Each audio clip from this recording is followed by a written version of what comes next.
and I were just talking about church yesterday, and he asked me to make this video, so I'm making it. Yes, I did. Y'all know I'm not big with YouTube lately, so, but anyway, I'm making it. We were talking about, there was a guy at church yesterday who said,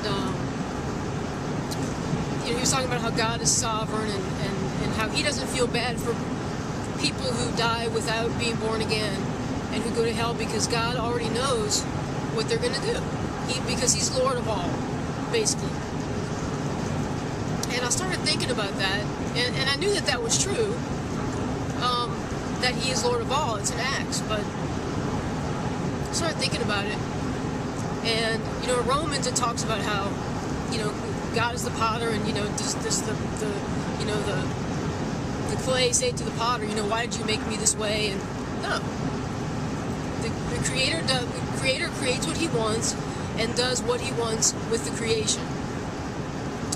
Romans clearly says he makes one creation to be merciful towards and one creation for destruction. It also says in Romans, it refers back to the Old Testament with Rebekah when she was pregnant with Jacob and Esau, and he said when they were still in the womb, I loved Jacob and hated Esau, and before he had either done right or wrong, good or bad, good or evil. And I started thinking about recording music, and when I record music, I always make particular, I call them throwaway tracks.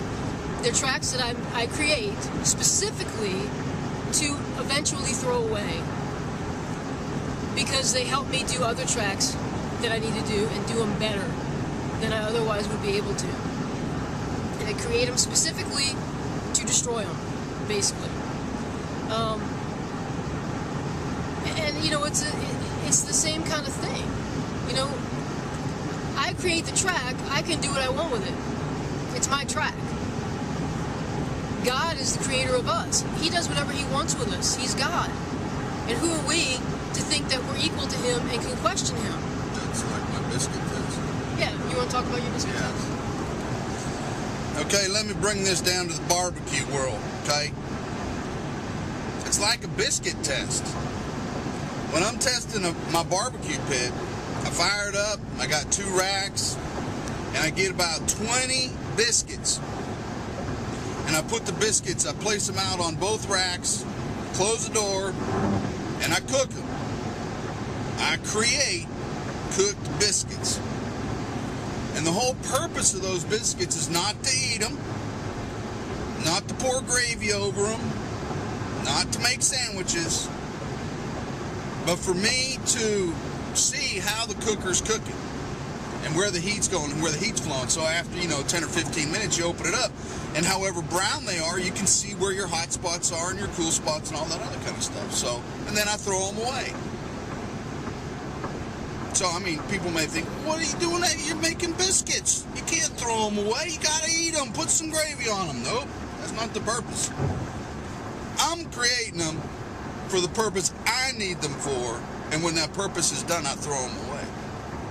And it's the same thing. The other example is we're making a counter for the barbecue trailer out of diamond plates, aluminum. But it's got a funky shape. It's got like a V shape in the nose, and the angles it's just kind of difficult to just draw out and do and cut. So Papa Louie had the idea, we make a template out of cardboard. So we got a big piece of cardboard, and we cut it and we fit it, and so we actually had a template or a mocked up model of the shape of this counter, which is like a V nose, right? So we had that template created, and it fit, and then we took it out and laid that on top of the steel and used that to cut out the steel, and then the steel fit, and we built the frame around that. And then we destroyed the template. It was created for a purpose that it fulfilled. And you know what? Some of the non-believers, who knows? God might create them just to show believers, what stupid, ignorant, and idiotic looks like when you don't believe in him. I don't know. But it's true. It definitely does that.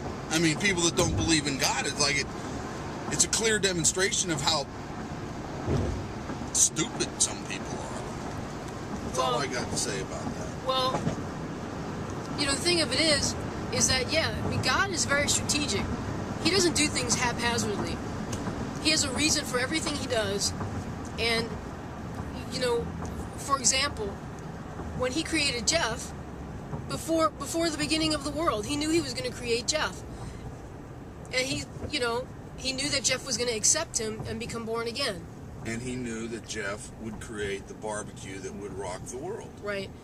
But he also knew, before he created, Joe Blow, that Joe Blow wasn't going to accept him. But he created him anyway. He didn't have to, but he had a purpose for that. He had a reason for that. Do I know the reason? Template. Absolutely not. But God has a reason for everything he does. He's very strategic. And he's very masterful at what he does. And, because people, how many times have you heard, well, why would God create, somebody just to cast them in hell?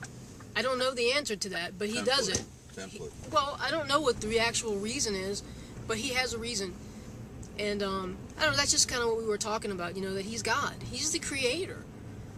If you create something, a painting or a song or a template for a countertop or whatever, you created it. And somebody's going to come tell you didn't do it right? No. You're going to say, oh, absolutely did it right. I did exactly how I wanted it done. And that's what God does. So, anyway, that's all we got, huh? That's all we got. So y'all have a great day, and we'll talk to you soon. Sing it, baby.